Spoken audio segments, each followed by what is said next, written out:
Hello दोस्तों, इस video के माध्यम से आप सीखेंगे कि कितने एमएम के थ्रेड के लिए हम कितने एमएम का टैप चलाएंगे और साथ में इस टाइपिंग के लिए हम कितने एमएम का ड्रिल होल करेंगे और उसका कैलकुलेशन कैसे किया जाता है। इस वीडियो में आपको क्लियर हो जाएगा। सेकंड में मैं आपको इसी वीडियो में एक क्वेश्चन भी करूंगा जिसका आंसर आपको कमेंट बॉक्स में लिखना है। और थर्ड में आपको ये भी सिखाऊंगा कि जो टाइपिंग होता है, टाइपिंग किस टाइप से किया जाता है, यानी कि जब हम थ्रेड काटते हैं तो उसको टाइप हम कैसे करते हैं। और इसी वीडियो में आपको 4 mm से लेके 60 mm तक जो पिच साइज होता है, पिच साइज और ड्रिल साइज आपको मिल जाएगा। तो चलिए फिर वीडियो को शुरू करते हैं। दोस्तों, जब भी हम किसी होल में थ्रेड बनाते हैं तो उस प्रक्रिया को टाइपिंग कहा जाता है। जब भी हम किसी बोल्ट के लिए होल करते हैं और उसमें थ्रेड बनाते हैं तो उस प्रक्रिया में जो भी टाइप यूज होता है उसे टाइपिंग कहा जाता है। कितना भी एमएम का हम यदि टाइपिंग करना चाह रहे हैं यानी किसी थ्रेड के लिए, तो एक निश्चित साइज का आपको ड्रिल होल करना पड़ता है और उस ड्रिल का साइज थ्रेड या बोल्ट के कोर के डायामीटर के बराबर होता है। तो कोर डायामीटर आप जब यहाँ पर देख रहे हैं, यही हमारा कोर डायामीटर, यानी कि जब इसमें थ्रेड नहीं कटा होता है, ये बिल्कुल प्लेन होगा, तो उसी को हम कोर डायामीटर कहते हैं। यानी कोर जो होता है हमारे पास, ये थ्रेड हो गया और यहाँ पर हेड के बगल में देख रहे हैं, एकदम सटे हुए देख रहे हैं, ये हमारा कोर होता है। इसके लिए एक सिंपल सा फॉर्मूला होता है कि type drill size is equal to major diameter of the thread minus pitch of the thread. इसका मतलब है major diameter of the thread हो गया, यानी कि जो यहाँ पर आप देख रहे हैं ये थ्रेड कटा हुआ है, और जब इसे हम वर्नियर कैलिपर से ऐसे मेजर करते हैं तो ये हमारे पास major diameter of the thread हो जाता है। ठीक है, यानी कि ऊपरी भाग जो थ्रेड होता है उसी को मेजर डायमीटर बोलते हैं। माइनस कर देना है पिच ऑफ द थ्रेड, यानी कि एक थ्रेड से दूसरी थ्रेड के जो दूरी है उसी को पिच कहा जाता है।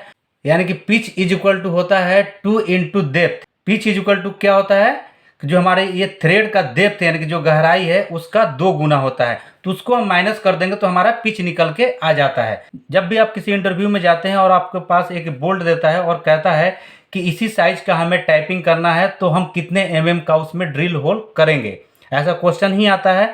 तो हमें घबराना नहीं है उसमें। सबसे पहले हम क्या करेंगे, जो भी व्यक्ति हमें बोल्ट दिया है उसे हम क्या करेंगे, पहले वर्नियर कैलिपर से ऐसे मेजरमेंट ले लेंगे।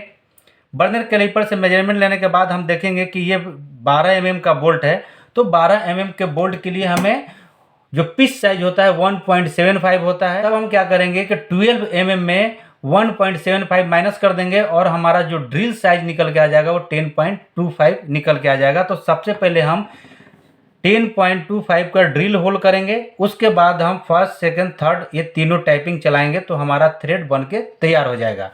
टाइपिंग करने के लिए आपको 3 प्रक्रिया होता है। कैसे होता है देखिए, समझिए इसको, क्योंकि डायरेक्ट हम टाइप यानी कि फाइनल टाइपिंग नहीं करते हैं, हमारे पास 3 टाइप का टाइपिंग रहता है। जैसे आप यहाँ पर देखिए कि हमारे पास कितना 12 mm का हमें टाइपिंग करना था। देखिए यहाँ पर जो टाइप का साइज लिखा हुआ है 12 लिखा हुआ है और इंटू 1.75, इसका मतलब है कि जो पिच का साइज है 1.75 है। और इसी टाइप के नीचे आप देखेंगे तो ड्रिल लिखा होगा और इसमें 10.25 लिखा होगा। और देखिए तीनों के तीनों यहाँ पर 12 इंटू 1.75 ही है और तीनों में लिखा होगा 10.25, है ना। फर्स्ट जो हमें थ्रेड चलाना है यानी कि फर्स्ट जो हमें टैप चलाना है, तो उसमें आप देखेंगे तो यहाँ पर थ्रेड बहुत कम होगा, सेकंड में थोड़ा और ज़्यादा होगा और लास्ट वाले में ये पूरे के पूरे इसमें थ्रेडिंग बना होगा। फर्स्ट बार जब हम इस टैप को घुमाएंगे तो ये आधा थ्रेड काट के ये बाहर आ जाएगा। जब हम सेकंड वाला चलाएंगे तो ये थोड़ा सा और गहराई तक जाएगा, है ना, और गहराई तक जाएगा। और जब हम थर्ड वाला चलाएंगे तो ये पूरे के पूरे थ्रेड वहाँ से कटिंग करके क्लियर कर देगा और पूरे थ्रेड ये साफ कर देगा। तो इस टाइप से हम 3 टैप चलाते हैं और 3 टैप चला के उसका जो फाइनल जो होता है हमारे पास थ्रेडिंग का, वो हम कंप्लीट करते हैं। अभी तक जो भी था हमारे पास कैलकुलेशन के थ्रू समझ रहे थे, लेकिन जब भी आप प्रैक्टिकली आप थ्रेड बनाना स्टार्ट करेंगे यानी कि जॉब में आप आ जाएंगे, तो आपको इतना सारा चीज़ करने की कोई ज़रूरत नहीं पड़ेगा, क्योंकि जो हमारे पास टाइप ऑलरेडी हमारे पास हाथ में है अभी, उसमें ऑलरेडी लिखा होता है ये। जैसे यहाँ पर आप देखिए 12 mm ही देखिए, तो ये 12 इंटू 1.75 ऑलरेडी लिखा हुआ है और यहाँ पर ड्रिल साइज भी 10.25 लिखा हुआ है। यानी कहने का मतलब है कि आपको केवल ये इंटरव्यू में पूछे जाने पर ही आपको ये सारा चीज़ पिच साइज और ड्रिल साइज को याद करना है, लेकिन जब प्रैक्टिकली आप जब काम करने लगेंगे तो आपको ये चीज़ आपको डायरेक्ट टाइप में ही मिल जाएगा कि आपको कितने का ड्रिल करना है और कितना एमएम का वो पिच है। तो बड़ी आसानी से आप काम भी कर सकते हैं और बड़ी आसानी से आपको काम करते करते फिर याद भी आ जाएगा। चलिए आपके लिए क्वेश्चन है कि 10 एमएम का बोल्ट साइज के थ्रेडिंग करने के लिए हम कितने एमएम का होल करेंगे, यानी कि ड्रिल साइज हमारा कितना एमएम होगा, उसको आप कमेंट बॉक्स में लिखिएगा।